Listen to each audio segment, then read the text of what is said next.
Have you ever thought to yourself, what do I want to do with my life?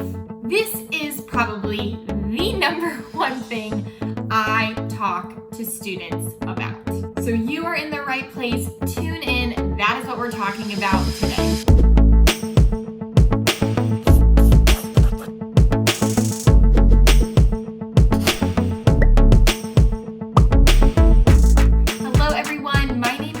Over here at Fourth. If we haven't met yet, you can also follow us over at goforthllc.com and on Instagram at @4th_LLC. Give us a follow there as well. Hit the subscribe button below if you haven't done so already, and let's get into it. Today, I am bringing out the big guns, which is why I'm wearing my Fourth swag. It was only appropriate when talking about what do you want to do with your life. The first thing you have to know before we go any further is you are not alone.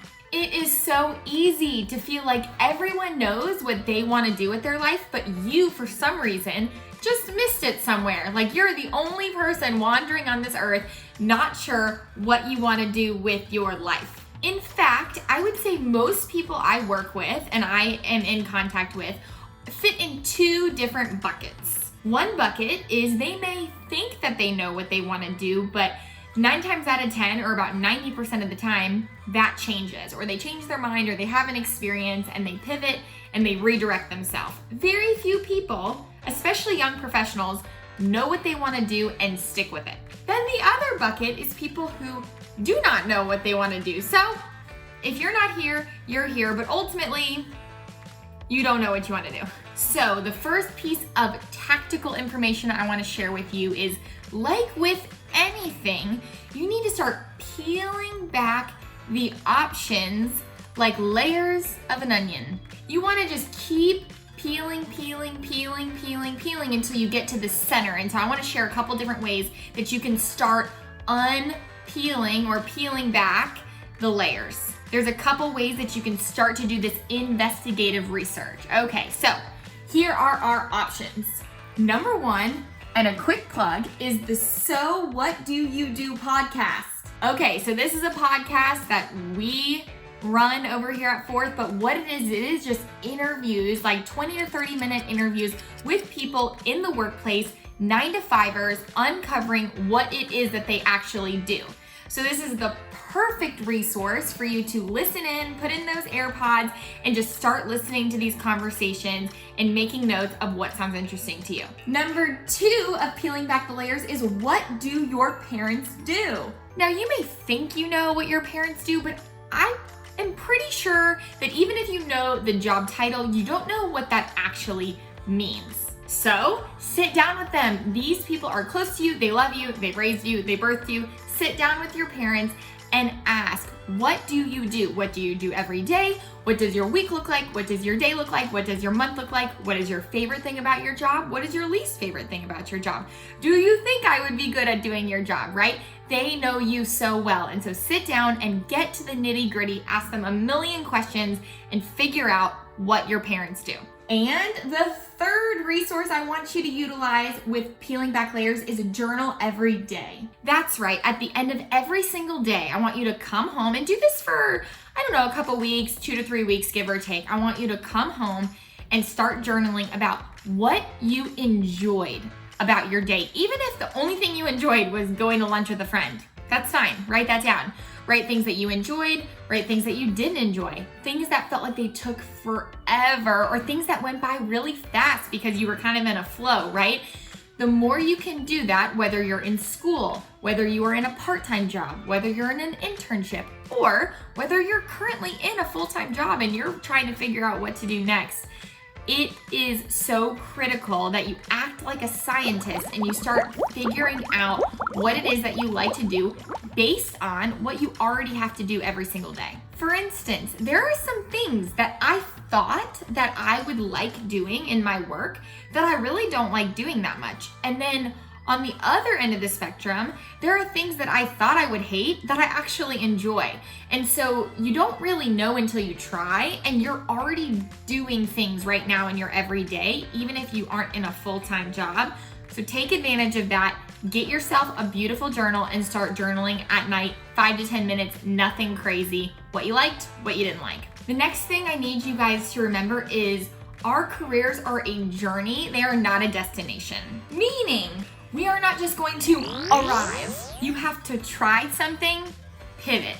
Try something, pivot. Try something, pivot, right? It's constantly a learning process, and there is a reason that we have a career, right? Because our career is all the steps in between. It's not just when you get somewhere, then poof, you're done, right? And so keep that in mind. Even if you're in a job right now that you don't absolutely love, that's okay. It's not gonna be your forever, right? What I would encourage you to do is to use it as an opportunity to learn, to grow, to build your network, and use it as an opportunity to be a scientist and figure out what it is that you don't love about it and what do you like about it. Because I'm sure there are a couple aspects of both, and you just want to try to move in the direction of adding more things to your plate that you like and less things that you don't like until you reach 100% excitement in your work. And the last nugget of advice I'm going to share with you, and this is something that I have held near and dear to my heart for quite some time. Someone said this to me once and I've never forgotten it. I want you to focus on character over career. Have you heard this before? Is this common knowledge? It was new to me. Character over career means focus on who you want to be, not always what you want to do. Meaning, there's going to be good and bad in every job, just like there's good and bad in your schooling, right? There are things you love about your degree program. There are things you don't like. There are things you love about your university. There are things you don't love, right? There are things you love about your favorite thing in the world. Think about your number one hobby, things that you do, you dream about, you think about constantly. There are still things and days that are harder than others, right? And so if we can focus on who we want to be as people, do we want to be someone who shows up with a positive attitude in the room? Or do we want to be someone who speaks on stages and connects with large groups of people? Do we want to be people who are really good listeners and talk to folks on our team and really understand where they're coming from, right?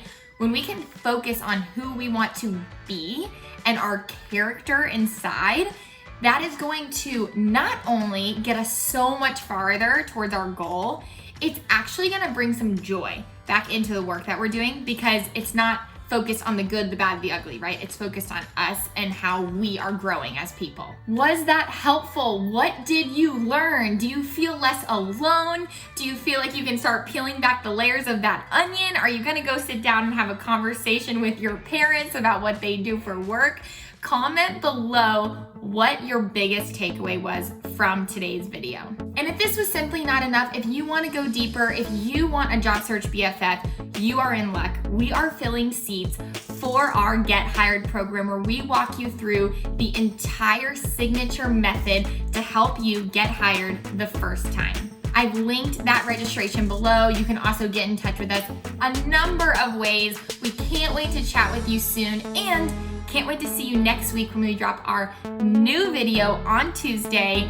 And until then, go forth and relax. You will figure out what you want to do with your life.